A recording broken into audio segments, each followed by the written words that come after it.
عماد كان دايما بيقول الرزق محتاج حركة، بس ما كانش يعرف إن نيتك لو مش صح الفلوس عمرها ما تفرق. عماد شاب في آخر العشرينات، خريج تجارة، قعد يدور على شغل لمدة سنة ومفيش. كل ما يقدم يتقاله هنتواصل معاك ومفيش حاجة بتحصل. ضغط الحياة خلاه يشتغل أي حاجة. بدأ يشتغل في شغل دروب شيبينج بس من نوع مش قانوني، منتجات مقلدة، أرقام مزيفة، نصب بسيط كده يعدي زي ما كان بيقول.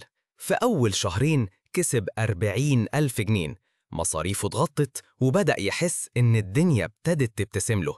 بس جواه كان في حاجة بتقوله الفلوس دي مش مرتاحلها. في يوم عماد رايح يشتري موبايل جديد من محل، وهو بيعد الفلوس البياع قال له الفلوس دي فيها ورقة مزورة.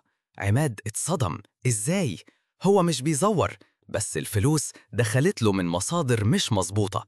ومش بس كده، رجع البيت لقى الماتيريال اللي بيبيع بيها اتقفلت من المصدر، والناس بدأت تطلب استرجاع فلوس. هنا وقف وسأل نفسه، هو ربنا بيحذرني؟ بعد صلاة العشاء عماد دخل أوضته وقفل على نفسه وقعد يعيط، مش علشان خسر فلوس، بس علشان حاسس إنه بعيد عن ربنا.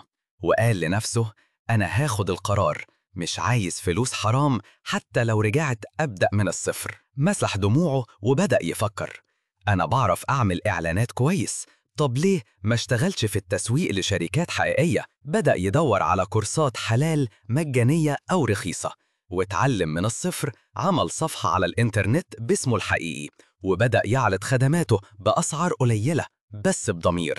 أول عميل جاله كان محل عصير صغير، عمله إعلان ب 300 جنيه. المحل زاد مبيعاته بنسبة 70% في أسبوع، والراجل قال له أنا معرفكش بس شكلك بركة، محتاجك معايا دايما. ومن عميل للتاني عماد بقى عنده سمعة، وبعد 6 شهور بقى بيكسب نفس اللي كان بيكسبه من الشغل الحرام، بس الفرق إنه بينام مرتاح ومفيش ورقة واحدة مزورة. في يوم عماد بيقفل لابتوبه لقى رسالة على الإيميل، شركة تسويق عالمية في الخليج عايزة تعمل معاه شراكة معاه. دخل الاجتماع أونلاين، وكل اللي طلب منه يشتغل بنفس النية وبنفس الضمير اللي خلى الناس تشكره. وخلال سنة واحدة اشترى شقة، جهزها وجاب والدته تعيش معاه. وأكتر حاجة كانت بتفرحه دعوة والدته كل يوم، يا رب ارزقه من حيث لا يحتسب زي ما هو بيرضيك يا رب. عماد لما ساب الحرام خاف ما يلاقيش، بس ربنا كان مجهز له رزق من أبواب ما تخطرش على بال. الرزق مش بس في الفلوس، الرزق في الراحة، في البركة، وفي رضا ربنا. لو القصة دي حركت حاجة جواك دوس لايك واشترك في القناة. اسمع بس ما تخافش، واكتب لنا لو انت مكان عماد هتختار ايه، الراحة ولا المكسب السريع؟